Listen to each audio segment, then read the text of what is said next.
chasing the easy life.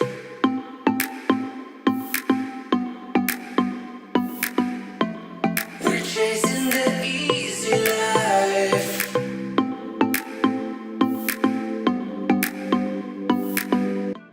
Flight's at 9:30, boarding at 8:30. We got here at 6:30. Needless to say, my parents are a little anxious whenever they travel. Say hi. Hi. So awkward. It's really a good idea to have coffee before a red-eye flight. I guess we'll see.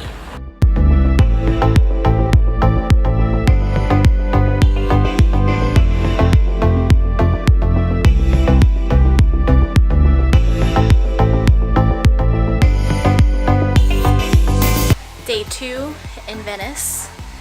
I was a little bit out of it yesterday, so I don't think I was very coherent, but basically we got here at about 11:30 a.m. and took a water bus from the airport to the historical center of Venice, which took about an hour and a half. So by the time we actually found our hotel, it was like 2 o'clock. But we're heading out today and hopefully we'll catch a gondola ride in the evening, and my dad is photobombing.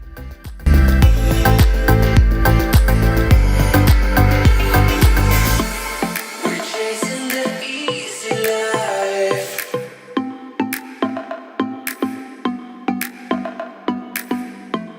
We're chasing the easy life.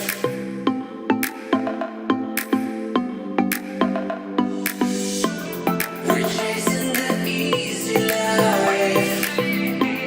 We're chasing the sun tonight. Back at the Piazza San Marco. You can see my parents and Basilica in the back. Yesterday when we came, it was really cloudy and it wasn't, well, we came here when it was just closing, so we couldn't go inside the Basilica, but now we are going to, so that's exciting. There are so many tour groups. Well, actually it doesn't look that bad. I think because it's still the off season, so that's kind of a relief. But yeah, I will see you all inside. Oh, it's bright. Okay, I lied. There was no pictures or video allowed inside, so I did not take anything. And now I am looking for my parents. I have no idea where they wandered off to. So that's what I'm doing right now.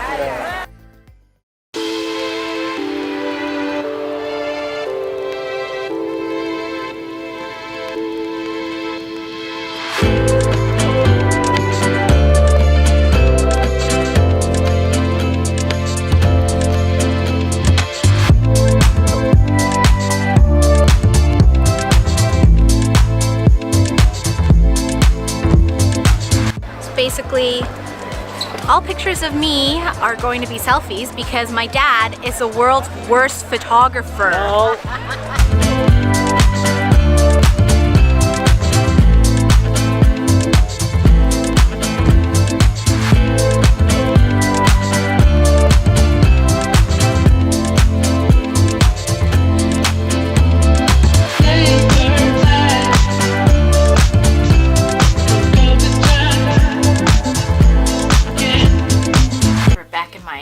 Sketchy bunk bed room because my parents are outside packing, so I didn't want too much distraction. Also, lighting's a bit better in here because it's a small room with just one light, whereas outside it's a bigger room.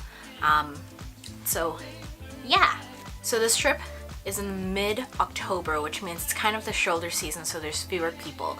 But with places as famous as Venice, you're still gonna have a lot of tourists, which means a lot of people in your photos. Now there's a few tricks to getting around that.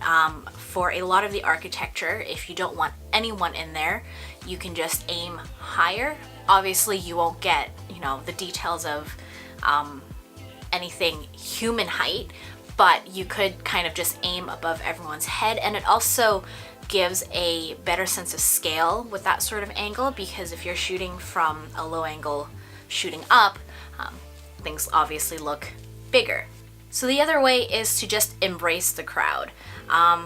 Use it as a means to show what the place looks like as you're seeing it, because part of it is storytelling and it's telling the story of your travels. So if there's a lot of people, there's a lot of people. Show that in your photos.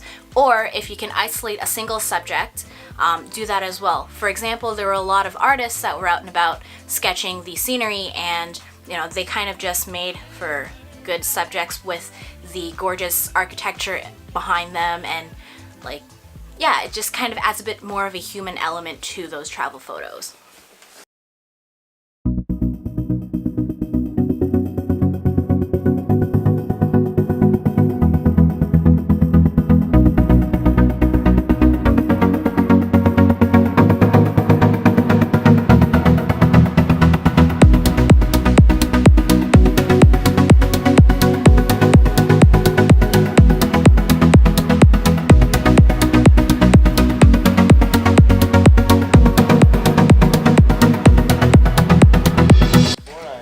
We're on a boat or a gondola. Time lay. And my dad, who won't put down his selfie stick. It's obnoxious. It's very obnoxious. So annoying. So annoying. No. Yes. Professional. I'm expert about video.